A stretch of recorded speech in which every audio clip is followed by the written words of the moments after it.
Ladies and gentlemen, welcome again to the analysis of YOLENO TV. I hope you well from wherever you're watching this channel. Now, the whole world is aware that former Prime Minister of Kenya, Raila Amolo Odinga, died. And at his death, Raila had left a huge party, that is the ODM party.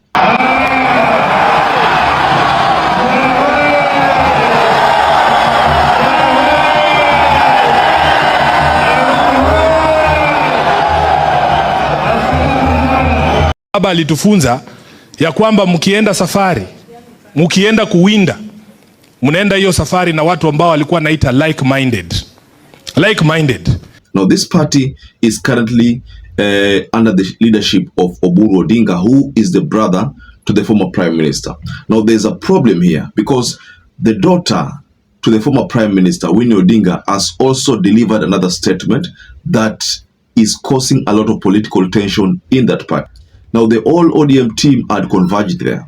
Now, what happened is that the President of the Republic of Kenya was an invited guest as one of the founders of ODM. Now, something that happened is that Winnie Odinga, the daughter to the former Prime Minister, delivered a statement that many have interpreted as a walkout. Now, the current President of the Republic of Kenya, William RUTO, was also part of the ones the people formed ODM back then. That was in the year 2007 there. 2006, 2007 there. Now, let me take you up to speed with actually what is happening.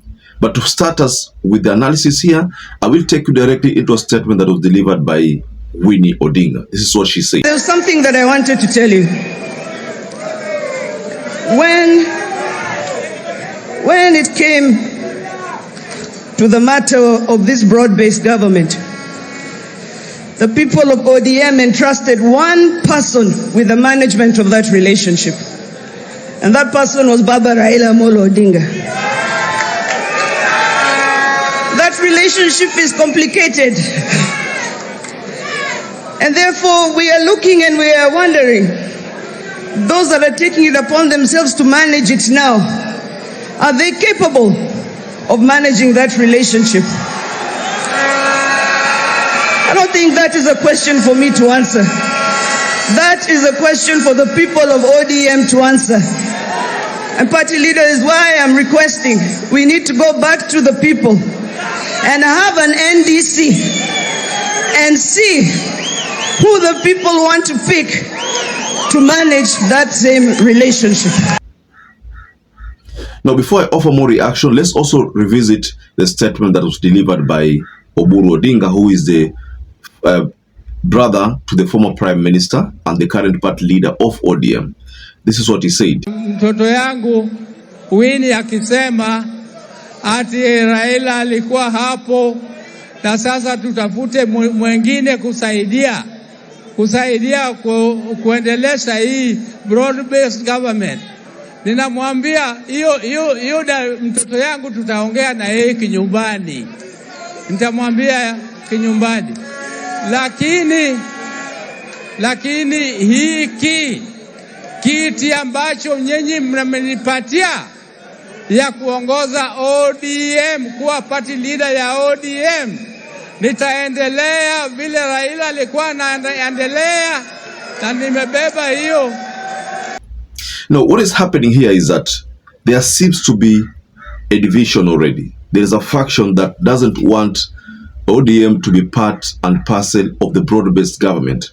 Now, the broad-based government is a kind of arrangement that was arrived at between Raila Amolo Odinga, the late, that is the former Prime Minister, and the current President of the Republic of Kenya, William RUTO. Now, they came to an agreement. At the time they were actually sealing this deal, there was some issue with the Gen Z's demonstration. So when Raila Amolo Odinga came on board, that is the time tension was cooled. Now, the reason why there's this kind of issue is that one of the camp seems to be supporting the arrangement. Now, there's a time Oburu Odinga surfaced with a statement saying that the agreement that was there between RUTO and Raila, that was another agreement, that he needed another agreement between him and William RUTO.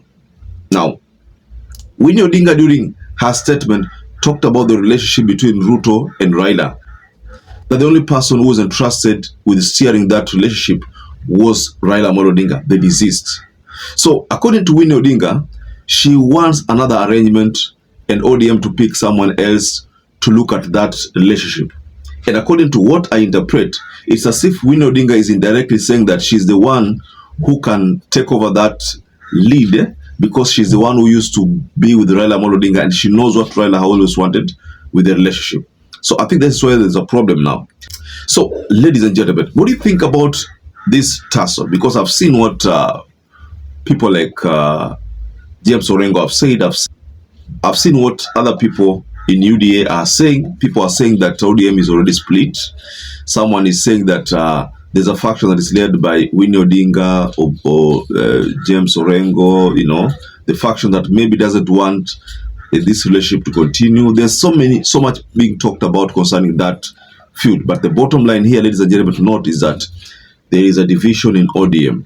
And maybe Boni Alwale's statement is correct, because Boni Alwale said there is ODM A and there's ODM B. We don't know whether that's true, but again, there's something that you need to note. This is not the first time ODM is showing open division.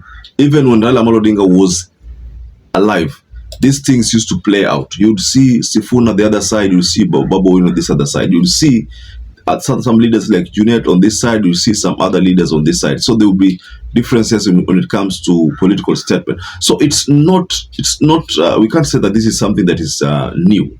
We have seen this ever since Raila Amolo Odinga was alive. So we expected that it was going to play out, and it has already played out. That's why you're finding that there are so many warnings to people like Alai, so many warnings. So, ladies and gentlemen, just go below in the comment section and tell us what to think about this latest explosive revelation concerning ODM at 20. Do you think Winnie Odinga and Oburu Odinga will forge ahead as a united front, or there will be divisions? There's something that is looming there, ladies and gentlemen. So perhaps if you're watching this video and you've not subscribed, take 1 second and subscribe, like this video. Until you catch up again, stay safe and stay blessed.